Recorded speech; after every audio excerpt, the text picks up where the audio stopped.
সংগ্রামী ছাত্র জনতা, উপস্থিত জুলাই গণ অভ্যুত্থানের শহীদ পরিবারের সদস্যবৃন্দ এবং উপস্থিত বিভিন্ন রাজনৈতিক দলের নেতৃবৃন্দ, সবাইকে সংগ্রামী সালাম এবং শুভেচ্ছা।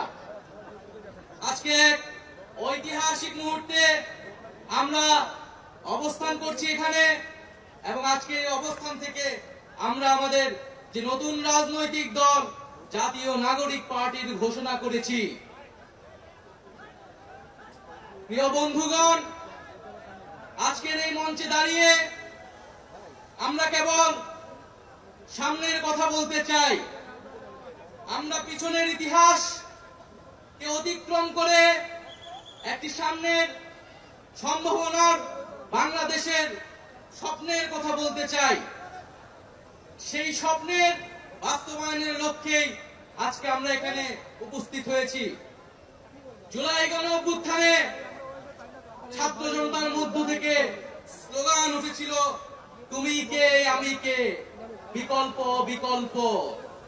আজকে সেই বিকল্পের জায়গা থেকে নতুন রাজনৈতিক দলের আত্মপ্রকাশ ঘটেছে। আমরা মনে করি বাংলাদেশে যে বিভাজনের রাজনীতি তৈরি করে বাংলাদেশের জনগণকে দুর্বল করে রেখে রাষ্ট্রকে দুর্বল করে রাখার যে ষড়যন্ত্র তৈরি হয়েছিল, সেই ষড়যন্ত্র আমরা জুলাই গণ অভ্যুত্থানে সকলের ঐক্যের মাধ্যমে ভেঙে দিয়েছি।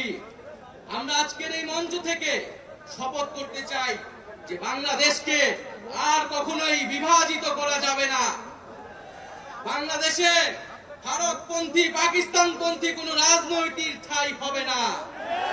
আমরা বাংলাদেশকে সামনে রেখে, বাংলাদেশের জনগণের স্বার্থকে সামনে রেখে সকলে ঐক্যবদ্ধভাবে রাজনীতি এবং রাষ্ট্র বিনির্মাণ করব। আজকের এই যে নতুন রাজনৈতিক দল জাতীয় নাগরিক পার্টির আত্মপ্রকাশ উপলক্ষে আমাদের যে আনুষ্ঠানিক বক্তব্য, যে সূচনা বক্তব্য, সেই বক্তব্য আমি লিখিত বক্তব্য আমি আপনাদের সামনে পাঠ করছি। জুলাই 2024 ছাত্র জনতার গণ অভ্যুত্থানের প্রেক্ষাপটে বৈষম্য বিরোধী ছাত্র আন্দোলনের নেতৃত্বে এবং জাতীয় নাগরিক কমিটির উদ্যোগে আমরা বাংলাদেশের ছাত্র জনতা এই মর্মে ঘোষণা করছি যে আমরা হাজার বছরের ঐতিহাসিক পরিক্রমায় বঙ্গীয় বদ্বীপের জনগোষ্ঠী হিসেবে এক সমৃদ্ধ স্বকীয় সংস্কৃতি নিয়ে দাঁড়িয়ে আছি। প্রায় 200 বছরের ব্রিটিশ ঔপনিবেশিক শাসনের বিরুদ্ধে দীর্ঘ লড়াইয়ের পর 1947 সালে পাকিস্তান রাষ্ট্রের পতন ঘটে। তবে শোষণ ও বৈষম্য থেকে এই দেশের গণমানুষের মুক্তি মেলেনি তখনো। ফলে দীর্ঘ 23 বছরের সংগ্রামের ধারাবাহিকতায় 1971 সালে মহান মুক্তিযুদ্ধের মাধ্যমে লাখো শহীদের রক্তের বিনিময়ে স্বাধীন বাংলাদেশ রাষ্ট্রের জন্ম হয়। কিন্তু স্বাধীনতার পর দীর্ঘ সময় ধরে বাংলাদেশের জনগণকে বারবার গণতন্ত্রের জন্য লড়াই করতে হয়েছে। 1990 সালে ছাত্র জনতার বুকের তাজা রক্ত দিয়ে সামরিক স্বৈরাচারকে হটিয়েছে। তথাপি স্বাধীনতার 5 দশক পেরিয়েও আমরা গণতন্ত্র, সাম্য, মানবিক মর্যাদা ও সামাজিক ন্যায় বিচার নিশ্চিত করে এমন একটি রাজনৈতিক বন্দোবস্ত তৈরি করতে পারিনি। বরং বিগত 15 বছর দেশে একটি নিষ্ঠুর ফ্যাসিবাদী শাসন ব্যবস্থা কায়েম হয়েছিল, যেখানে রাষ্ট্রীয় প্রতিষ্ঠানগুলোকে ক্ষমতাসীন দলের স্বার্থে বেপরোয়া ব্যবহার করে গণতন্ত্রকে ধ্বংস করা হয়েছে। বিরোধী মতের কণ্ঠরোধ, গুম, বিচার বহির্ভূত হত্যাকাণ্ড, সর্বগ্রাসী দুর্নীতি ও অর্থ পাচারকে একটি রাষ্ট্রীয় সংস্কৃতিতে পরিণত করা হয়েছিল। জুলাই 2024-এ ছাত্র জনতা বিপুল আত্মত্যাগের মাধ্যমে এক অভূতপূর্ব গণ অভ্যুত্থানের মধ্য দিয়ে দীর্ঘ 1.5 দশক ধরে জেঁকে বসা ফ্যাসিবাদী সরকারের পতন ঘটিয়েছে। কিন্তু আমাদেরকে স্মরণ রাখতে হবে, হাজারো শহীদদের আত্মত্যাগের বিনিময়ে অর্জিত এই নতুন স্বাধীনতা কেবল একটি সরকার পতন করে আরেকটি সরকার বসানোর জন্যই ঘটেনি। জনগণ বরং রাষ্ট্রপৃষ্ঠে জেঁকে বসা ফ্যাসিবাদী ব্যবস্থা বিলোপের মাধ্যমে একটি নতুন রাজনৈতিক বন্দোবস্তের আকাঙ্ক্ষা থেকে এই অভ্যুত্থানে সাড়া দিয়েছিল, যেন জনগণের অধিকার ভিত্তিক ও মর্যাদা ভিত্তিক একটি রাষ্ট্র পুনর্গঠিত হয়। সেই লক্ষ্য নিয়ে আমরা জাতীয় নাগরিক পার্টি এনসিপির প্রতিষ্ঠার ঘোষণা দিচ্ছি। এটি হবে একটি গণতান্ত্রিক, সমতা ভিত্তিক ও জনগণের প্রতিনিধিত্বকারী রাজনৈতিক দল। আমরা মনে করি জুলাই 2024 ছাত্র জনতার অভ্যুত্থান আমাদের সেকেন্ড রিপাবলিক প্রতিষ্ঠার লড়াই সূচনা করেছে। একটি গণতান্ত্রিক নতুন সংবিধান প্রণয়নের মাধ্যমে আমাদেরকে সাংবিধানিক স্বৈরতন্ত্র পুনঃপ্রতিষ্ঠার সকল সম্ভাবনার অবসান ঘটাতে হবে। আমাদের সেকেন্ড রিপাবলিক প্রতিষ্ঠার জন্য গণপরিষদ নির্বাচনের মাধ্যমে একটি নতুন সংবিধান প্রণয়ন আমাদের অন্যতম প্রাথমিক লক্ষ্য। আমাদের সেকেন্ড রিপাবলিকে জাতীয় স্বার্থ সুরক্ষায় শক্তিশালী প্রতিরক্ষা ব্যবস্থা গড়ে তোলা হবে।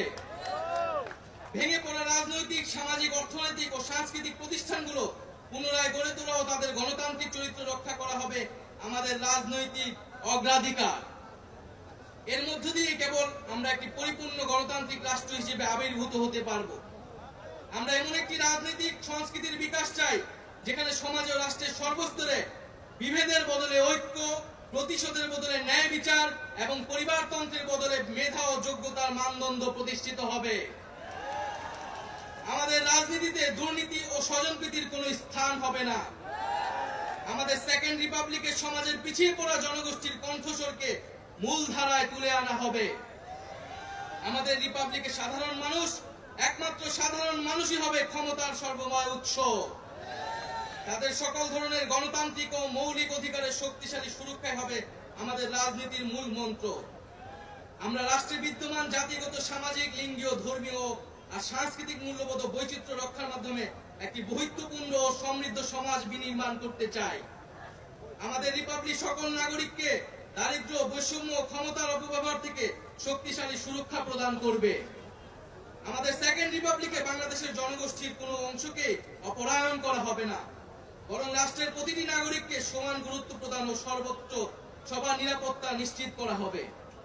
অর্থনীতিতে আমরা কৃষি, সেবা, উৎপাদন খাতে যথাযথ সমন্বয়ের মাধ্যমে এমন একটি জাতীয় অর্থনীতি গড়ে তুলতে চাই যেটি হবে স্বনির্ভর, আয় বৈষম্যহীন ও প্রাণ প্রকৃতি পরিবেশের প্রতি সংবেদনশীল।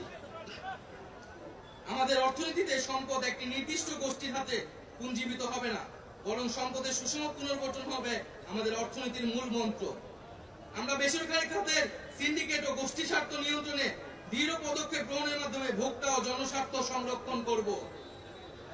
অর্থনৈতিক অগ্রগতির মাধ্যমে এই অঞ্চলের একটি শক্তিশালী রাষ্ট্র হিসেবে মাথা উঁচু করে দাঁড়াতে আমরা আঞ্চলিক সহযোগিতা ও আন্তর্জাতিক অংশীদারিত্ব নিশ্চিত করব এবং বিজ্ঞান ও প্রযুক্তি খাতে জোর দিয়ে উদ্ভাবনী সংস্কৃতি গড়ে তোলার মাধ্যমে একটি টেকসই আধুনিক অর্থনীতি গড়ে তুলব। এখনই সময় নতুন স্বপ্ন দেখার, নতুন পথ চলার এবং একটি নতুন বাংলাদেশ গড়ার। এই নতুন বাংলাদেশ গড়ায় আমরা সবাই প্রত্যেকে যার যার অবস্থান থেকে শপথ করি, ঐক্যবদ্ধ হই এবং আমাদের কাঙ্ক্ষিত সেকেন্ড রিপাবলিক প্রতিষ্ঠার লড়াইয়ে দৃঢ় চিত্তে এগিয়ে যায়। আমাদের দেশ, আমাদের অধিকার, আমাদের ভবিষ্যৎ, আমাদের সেকেন্ড রিপাবলিক অধরা কোনো স্বপ্ন নয়, এটি আমাদের আজকের দিনের সামনের বাংলাদেশের প্রতিজ্ঞা। আমরা কি সবাই প্রতিজ্ঞা করছি আমরা সেকেন্ড রিপাবলিক করব?